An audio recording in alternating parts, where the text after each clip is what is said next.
तो एक बहुत बड़ी आर्किटेक्ट फर्म हमारे पास आई। उनकी एक बहुत बड़ी दिक्कत थी कि प्रोजेक्ट्स डिले हो रहे थे क्योंकि उनकी रेंडरिंग मशीन कैपेबल नहीं थी, टाइम पे रेंडर नहीं निकाल के दे पा रही थी।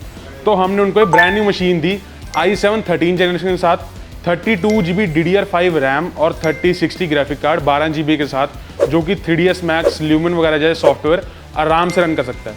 बहुत और आर्किटेक्चर को भी ये दिक्कत आती है कि उनकी मशीन कैपेबल नहीं है, टाइम पे काम नहीं करती, बहुत लैग करती है और जब फाइल बड़ी हो जाती है तो क्रैश ही कर जाती है। अगर आपको भी ऐसे अपने काम के लिए परफेक्ट मशीन चाहिए जो लैग ना करे और टाइम पे काम कर दे, आपको पता है आपको गीक बीस पे आना है।